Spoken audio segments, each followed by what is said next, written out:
Hi, I'm Janelle, and welcome to Heaven's Kitchen. This show was developed by my son and my daughter, and a dear friend of my son's, as basically a way to get in the kitchen and have some fun. Doing things that you like to do for your friends and your family. Not a lot of fancy tools, not a lot of expensive ingredients, just really simple, basic stuff that's fun to cook and fun to share. Today, we have a very big Patriots game. So, our menu is going to be a nice little appetizer as people are filtering in. Then we're going to do calzone, which I love for a lot of reasons, which I'll explain as we're making them. And then a nice warm minestrone soup. So I think it's time for me to get my hair back, get myself set up in the kitchen. Why don't you pull up a stool and join me? I'll be back in a flash. See you then. Welcome back, everybody. I got the hair out of my face and I'm ready to go.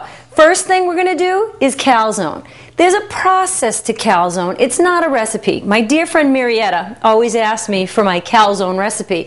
And I explain that it's more, once you've seen it done, you can make it. You don't need a recipe per se. So, I buy pre-packaged bread dough. And what I'm going to do is invert it. And one thing you absolutely have to have when you make calzone, you have to have parchment paper. It comes in rolls. I get mine at 4-Star, the party place, and I take full sheets. So I'm just going to cut myself a half a sheet, because that's all I'm going to need for my sheet pan.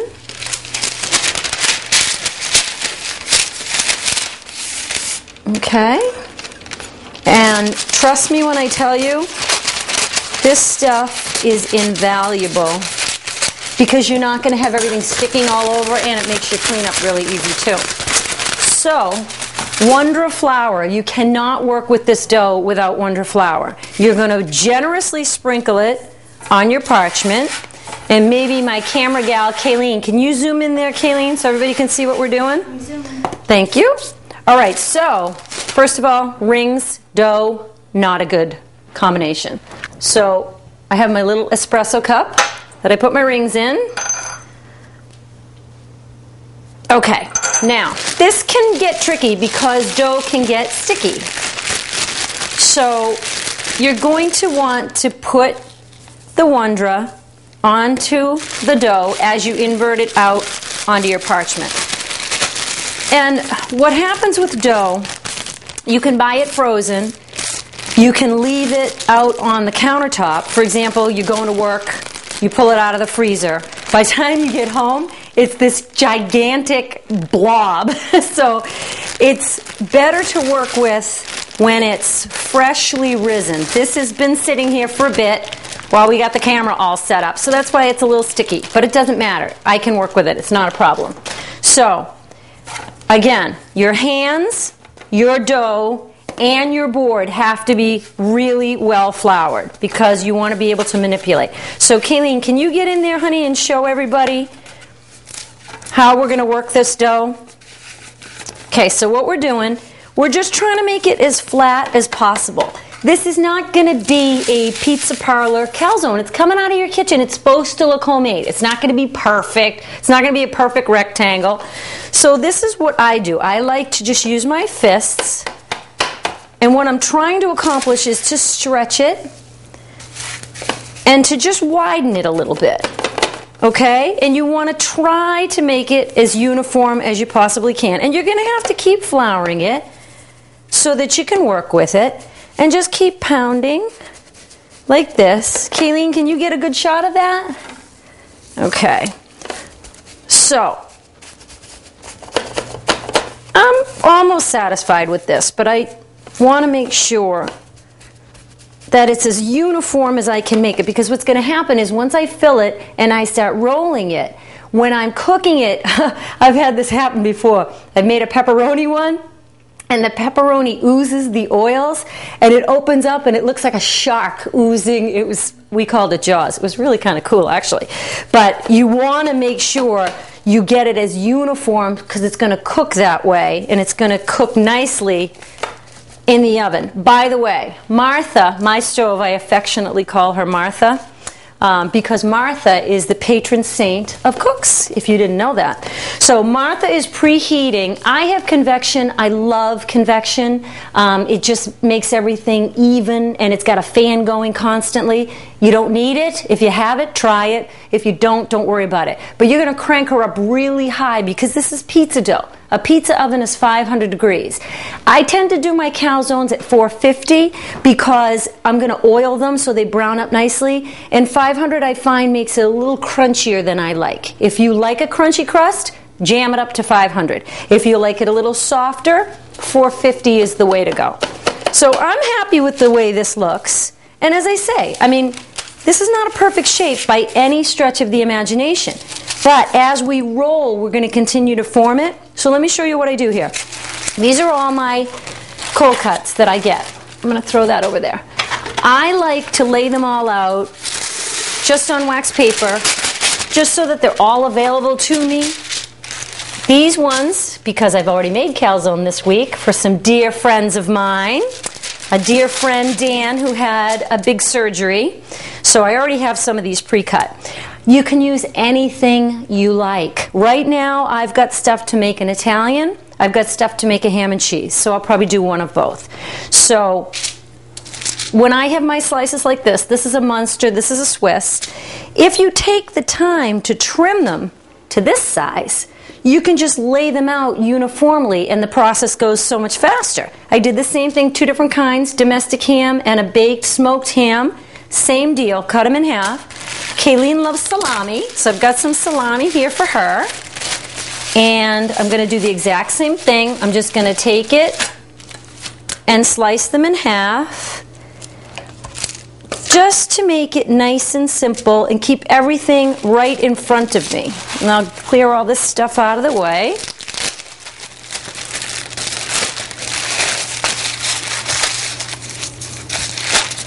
Okay.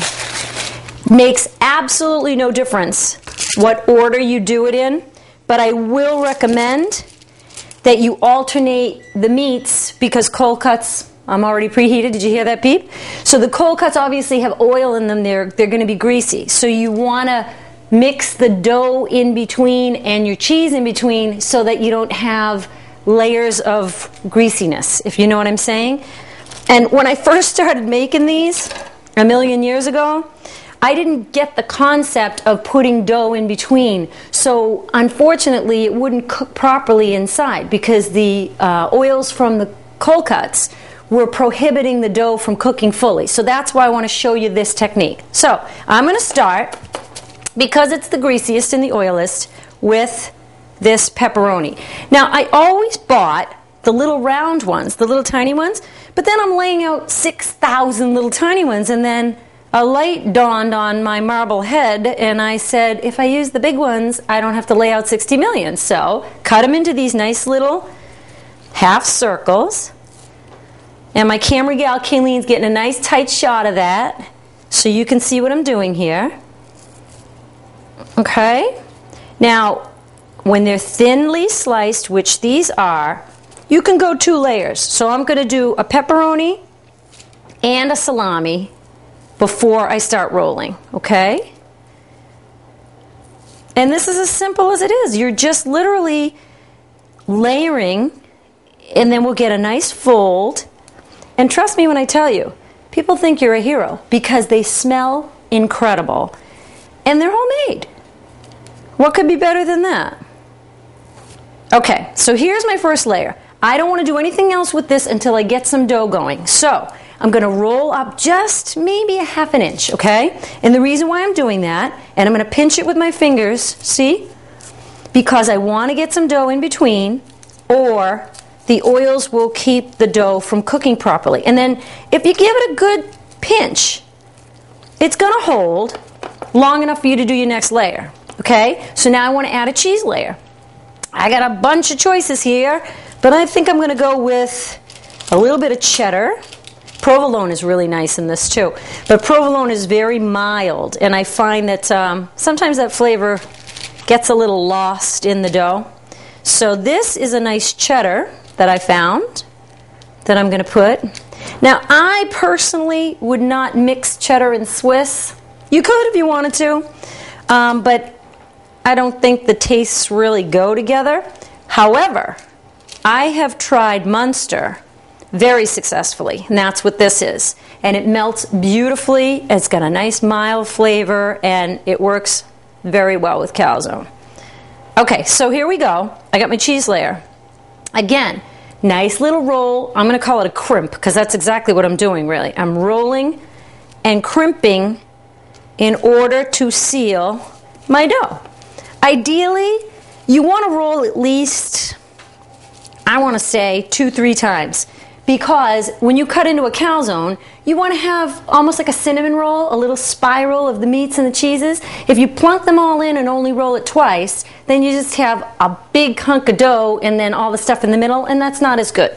So we want to do it this way. And again, take your fist, give it a real good press, and then it's really going to come together nicely. So we'll do one more layer. Let's throw some ham in it. Why not, right? So now we have ham, pepperoni, salami, and that'll make a really nice calzone. My dad used to like all the Italian, the real Italian, like mortadella and sopressata, and he liked the sweet capicola. But my kids aren't crazy about it, so I'm going to keep it kind of mellow and low-key. All right, so I am loving how this is looking right now. I'm going to give it one more. If I have enough dough, depending upon how much I rolled it out, I'll do another, but I don't think so. I think this is going to be good. So we're going to roll, roll, roll. Okay, now the important thing, you've got to keep the seam on the bottom. Why? Because of my Jaws story. If you put the seam on the side, the calzone opens up in the oven, and I mean, it's still cool, but it's not what you're looking for. So my final roll, Kayleen, get in there nice and tight on that camera, and you'll see that I'm going to have my seam on the bottom, but my ends are not working for me. So I need to just fold them under and just give them a really good press. Fold them under and give them a really good press. Now this is when you want to kind of enjoy it, massage it, because you want to make it a little more uniform. I mean, this is working, but I want it to really look good. So I'm just going to continue with my punch. Not really a punch, more of a press, I guess. And you see what I'm doing here? It's making it flatter, more rectangular, and looking, I think, really nice. So this one's done. How simple was that? So I always do 2 on a board because one, it goes in 20 seconds, so I got to have at least 2 or 3 or 4. So I'm going to just take a quick break, get my materials for the next one, and we'll roll one more. Thanks. Be right back. Welcome back. We just decided it's taken us some time. We still want to get into the soup and some appetizers, so I'm going to save this dough for later, but I want to show you how we're going to finish this. So now I can center this. As I said earlier, I ordinarily put 2 on my board, but I'll center this one because I'm going to do this one by itself. So I'll give it one last loving press. Kayleen's chuckling behind my camera. Okay, we're going to finish this with a few very simple things. This is something that I don't even remember, I should say, when I did this, but this is like a condiment container that you usually use for example, glazing Hershey syrup over ice cream or something. I love it for my olive oil because it gives you great control. So what I'm going to do is just watch Kayleen come in real close. I just do a little drizzle just like that, right? And then you're just going to kind of give it a nice little, not even a rub, just a pat, okay? Then I take, this is uniform to me, I use onion powder and garlic powder in virtually everything. Just a little sprinkle, that's onion powder. This is my garlic powder. And these are it's pizza seasoning, so it's got oregano, parsley, basil, the stuff that you would see in the pizza parlor that you would sprinkle on your pizza. And it just makes it look pretty. It finishes off really nice. So I'm going to do a nice generous sprinkling of that. And obviously they're floating on top here because these are just nice little light herbs. So I'm going to give them a little press, like so. Okay? And last but not least, let me get these spices off my hands real quick. I just need to put little vents in it. Again, because you're dealing with pizza dough, it's going to expand, it's going to go. So we want to, give it a place for the steam to go. And what did I do with my knife? It's right here. And it's got salami all over it, so I want to eliminate that. Okay, so all you're going to do is just very little slits. And for this length of a calzone, 1, 2, 3, 5 slits is perfect. Okay? And as I say, that is just to make sure that as it's cooking, it's not going to explode on you. It's going to just kind of cook nicely. The steam will come out. So we're going to put this into Martha. I'm doing, as I said, convection. I've got her at 450. She adjusts to 425. I'm going to put it in, put my timer on 10 minutes because I basically want to spin it, and it just makes it brown really nicely. And then in 20 minutes max, depending upon how hot your oven is, everybody's oven's different, we're going to have a crunchy, crispy, heavenly calzone. So hang in for a minute. We're going to move on to the next thing, and I'll be right back. We're going to give it a spin, but I want you to see how it should look when it's about halfway. So you see why I spin it? You see how it's getting brown on this side, but not quite so brown on this side? So that's why I'm going to rotate my pan. And it's browning nicely, and it's a small calzone, and I'm used to doing 2 at a time. So I might not need 10 more minutes. So I would keep an eye on it, say 15. Ideally, I always thought 20. It's getting very hot. So now I'm just going to put it back in, and then I'll show you the final product in just a minute. Be right back. We're done, and it looks great. So this is what a really great looking calzone looks like. And now I got my camera girl Jolie. It's nice and golden brown. You can see it on both sides. And see what I meant about those slits? If you didn't have those slits, the whole thing would have blown up. So it looks really great. And we're going to move on to the next thing we're going to cook. So we'll be right back. I just wanted to show you how this looks when it's completely done. And I also wanted to show you the coolest thing. My girlfriend Colleen used to be a flight attendant. And way back in the day, you could actually carry things on a plane. We know we can't do that anymore. Look at this little French baguette. But it's a bread knife. I love it. I was blessed to be in her gorgeous kitchen on Martha's Vineyard. And I fell in love with this. And out of the goodness of her heart, she gave it to me. So it's perfect for cutting into a calzone. I just wanted to give it a cut and let you see it. So this is what it's going to look like. And my camera gal Jolie's going to zoom right in there. That's what I was talking about, swirling the meats in and around the dough.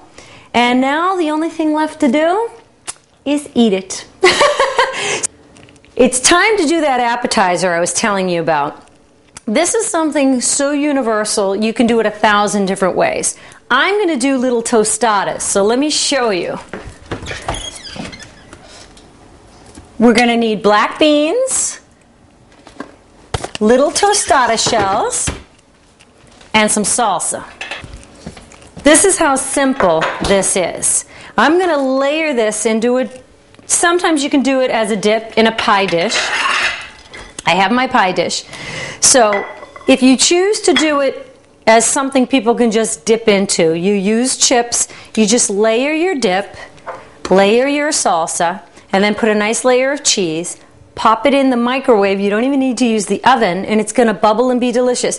I love lettuce on top with some scallions and some tomato, and I love sour cream. But my kids don't like it. So I leave it basic, and then everybody can do what they want with it. So you can put the sour cream on the side or whatever. But let me show you how I'm going to assemble these cute little tostadas, okay? So we're going to open up our can of black beans. This is actually it's a refried black bean, and it's going to be nice and soft. We're going to have to pop it in the microwave so we can spread it.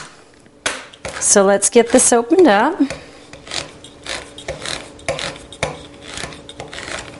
Okay. I love this nice shallow dish for this. So I'm just going to get this in here. And again, if I were going to use it as a dip, I'd put it in my nice pretty presentation plate. I would get it in there and then I would layer it so that I could pull it out of the microwave and it's ready to go. In this case, I'm going to use my little tostadas, make these cute little individual things. So I need these to be spreadable. So I'm just going to get it into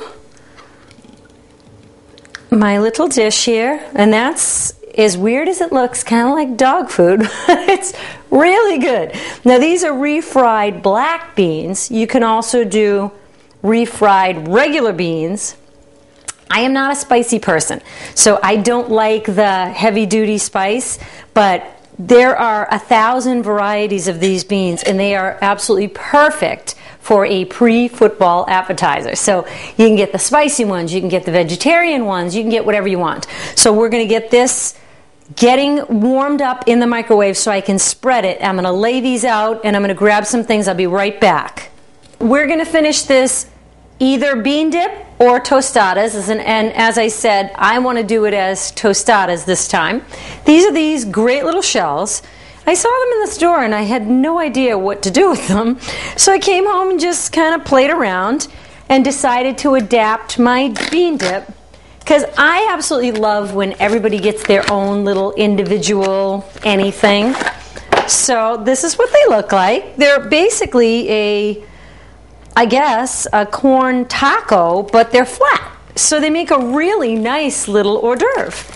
So I'm going to lay them out on my board.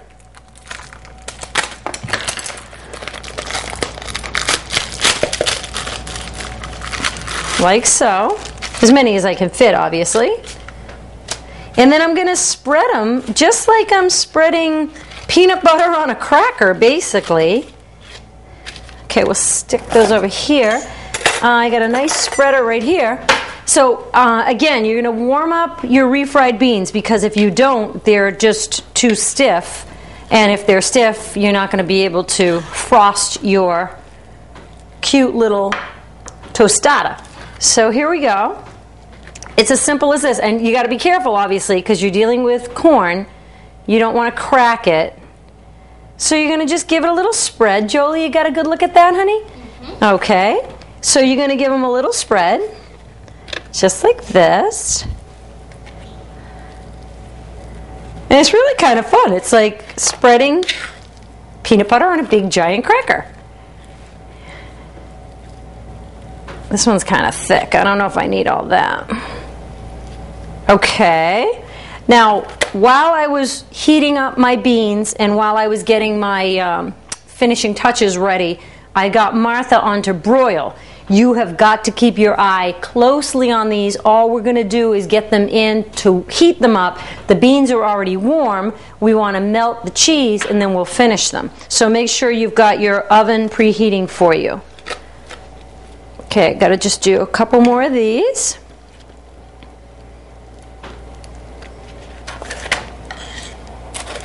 Aren't these cute? I mean, it's almost like a little Mexican pizza, and everybody gets their own, which is really fun.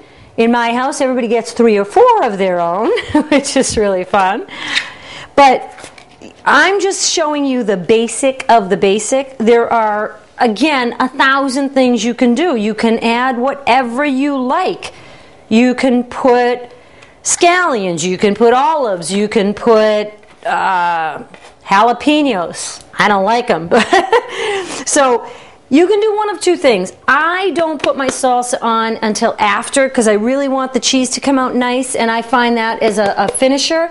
But you can dollop the salsa on and warm it up if you like. I prefer that cool hot, so I like my cheese and my beans to be warm, and then I like my garnishes to be cool. So I'm going to take my cheese, and this is a nice blend of a Mexican, so it's got Monterey Jack, and again, if you're a spice person, go for jalapeno Jack, which you'd never see me using that.